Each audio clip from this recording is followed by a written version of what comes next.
Today we are going to be discussing the curses of the Israelites and the Jews. The Bible is not just a spiritual book, but it is also a history book.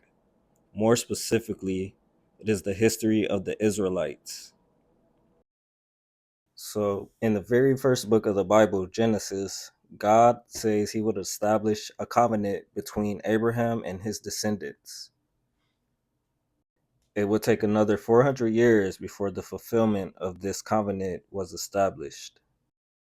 It would be in the times of Moses when God brought the Israelites out of bondage from the land of Egypt. He would break down what it means to be in a covenant with a God such as him. In the books of the law of Moses, it is recorded what God expects of the Israelites during this relationship. The God of the Bible is a holy God, and there are things that he would not put up with when it comes to his people. So the purpose of the book of the law of Moses was to keep the Israelites on the path of righteousness. But had they chose not to live righteously, the Bible also records the consequences of such actions. Before the Israelites first commit to being in a covenant with God, God first warns them that blessings and curses come along with it. Now, this is dependent upon how they take serious the commandments that God has set forth. In Deuteronomy chapter 30, verse 15, it says, "See, I have set before you this day life and good, death and evil." Verse 19 goes on to say, "I call heaven and earth to record this day against you, that I have set before you life and death, blessing and cursing. Therefore choose life, that you and your seed, your descendants, may live." Deuteronomy chapter 8 goes more into the specifics of what these blessings will be, as well as what the curses will be. Deuteronomy 28 begins by saying, if the Israelites keep all the commandments of God, then they will inherit all the blessings that he has for them. But verse 15 goes on to say, if they do not obey the commandments of God, all these curses will come upon them and overtake them. Now, anyone who has read the Bible in full and understands history, they would know that the fulfillment of these words came true. See, God's word does not return void. If he told the Israelites that if they do not keep his commandments, they shall become cursed, then that is what's going to happen. So now we know that Israel is cursed by God for not keeping his commandments based on the Bible. All of the prophets, including the prophet Daniel, affirms this. In Daniel chapter 9, verse 11, he says, "Yes, all of Israel have transgressed the law by departing that they may not obey his voice. Therefore the curse is poured upon them, and the oath that is written in the law of Moses, the servant of God, because they have sinned against him." So ancient Israel went out of existence because they broke the covenant that they had made with their God.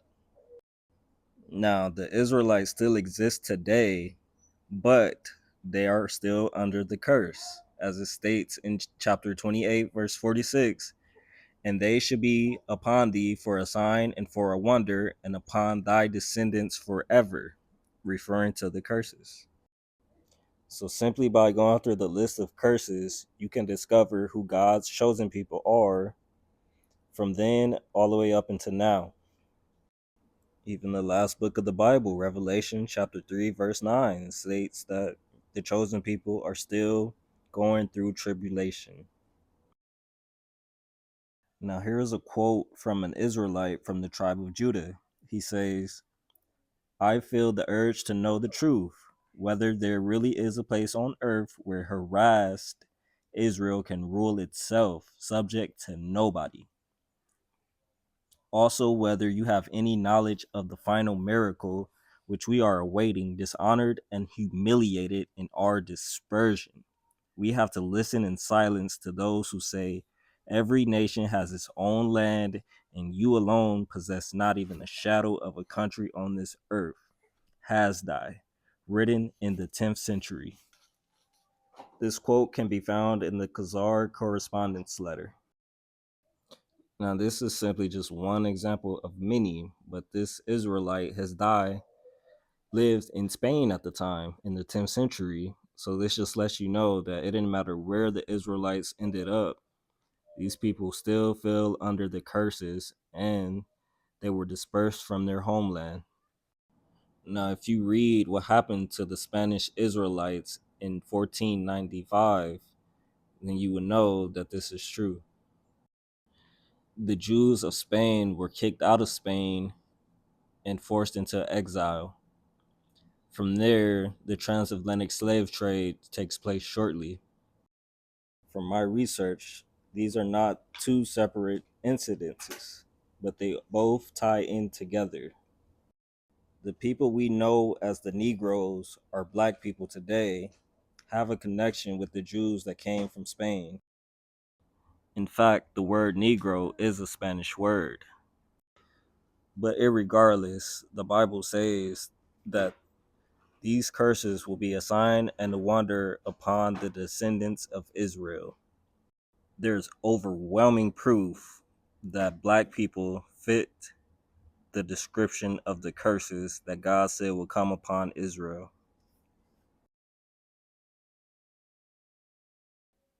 Lamentations chapter 4 verse 6.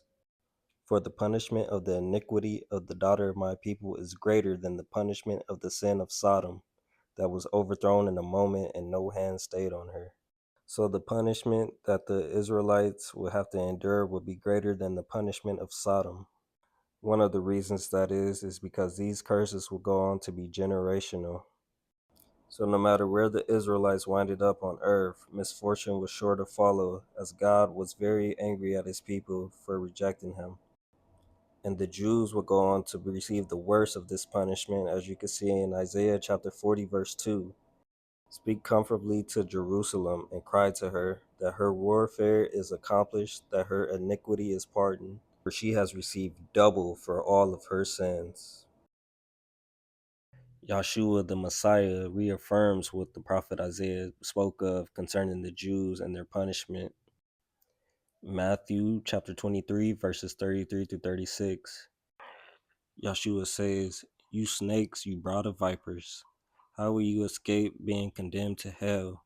Therefore I am sending you prophets and sages and teachers. Some of them you will kill and crucify. Others you will flog in your synagogues and pursue from town to town. And so upon you will come all the righteous blood that has been shed on earth, from the blood of righteous Abel to the blood of Zechariah the prophet, who you murdered between the temple and the altar. Truly I tell you, all this will come upon this generation." Yeshua then goes on to say, "Jerusalem, Jerusalem, you who killed the prophets and stoned those sent to you, how often I have longed to gather your children together as a hen gathers her chicks under her wings, and you were not willing. Look, your house is left to you desolate. For I tell you, you will not see me again until you say, 'Blessed is he who comes in the name of Yahuwah.'" So it was Yahshua's hope that the Jews will learn from their past mistakes. He reminded how they've always been a stiff-necked and rebellious people against their God. They would kill the prophets and stone those that he sent to them. Yeshua knew that he was soon to suffer the same fate. Before Yeshua was crucified, Pilate offered the Jews a final ultimatum. Seeing as Yeshua did not commit any crimes according to Roman law, he left it up to his own people to judge whether they would want him to be set free or whether they would have a criminal be taken in his place. The Jews chose the man who was a criminal, and when Pilate asked what they wanted him to do with the Messiah, they said, "Crucify him."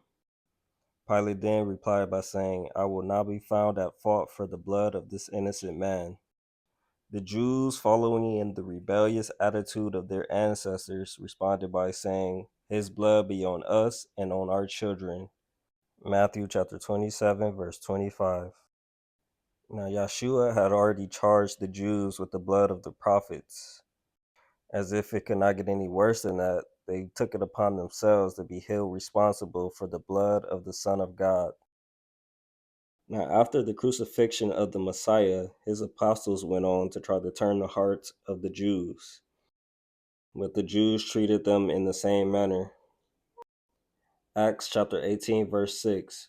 But when they opposed Paul and became abusive, he shook out his clothes in protest and said to them, "Your blood be on your own heads. I am innocent of it. From now on, I will go to the Gentiles."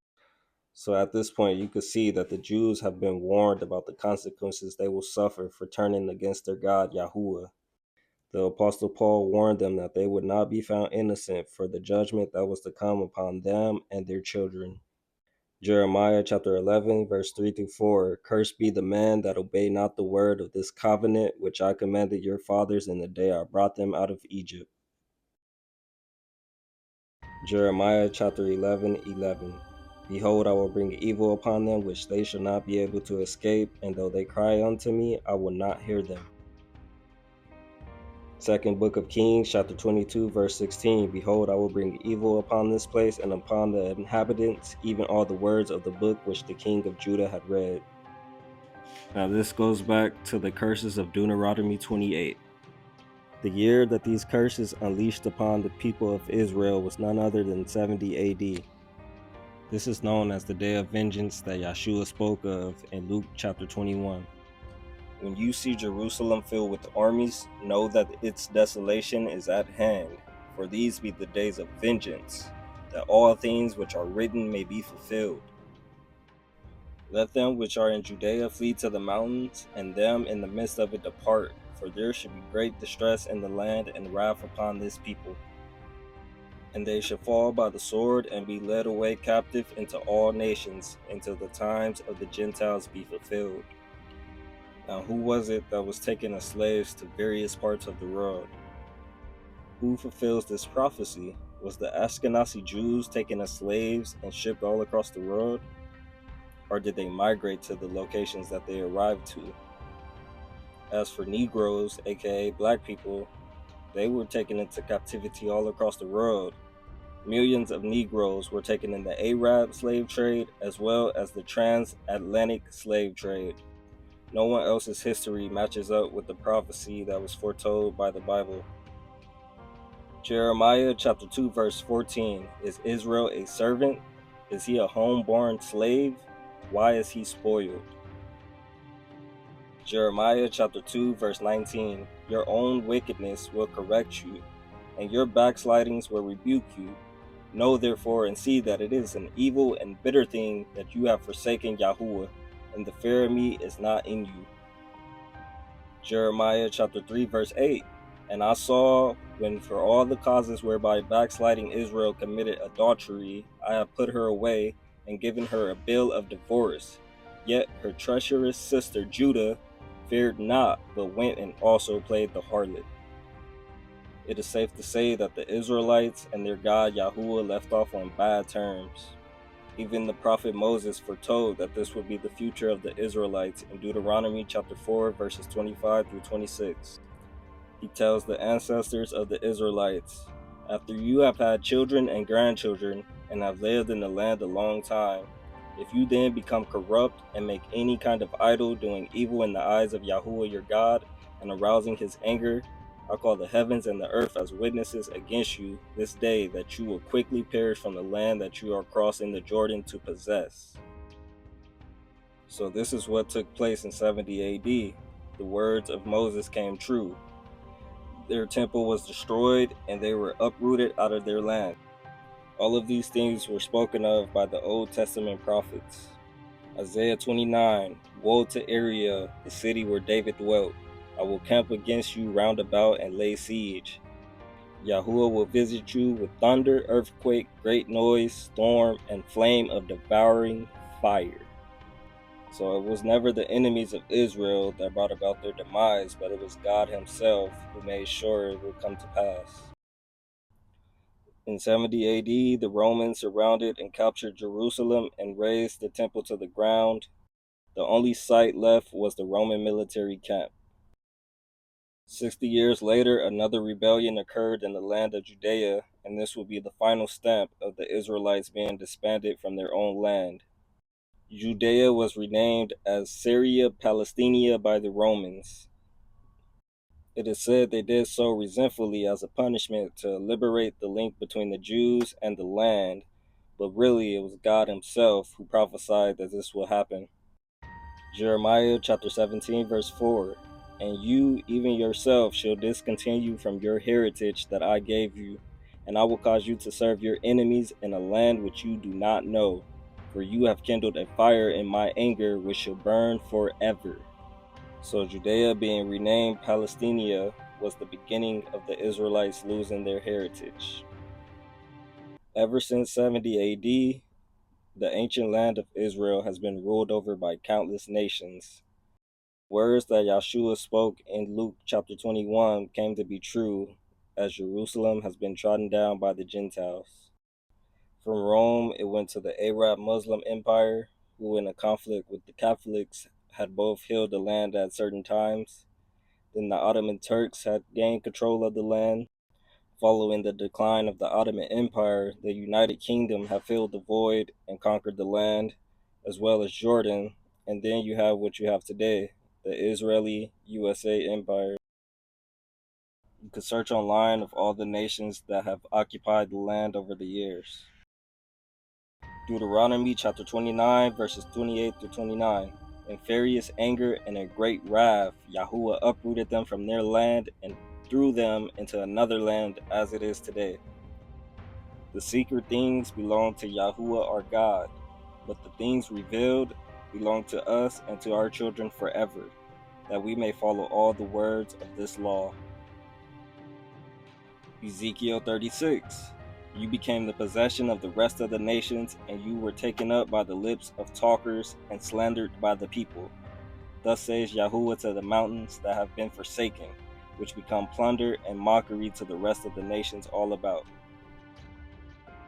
For when you came to the nations where you went, you profaned my holy name by saying of them, These are the people of Yahuwah, and yet they have gone out of his land.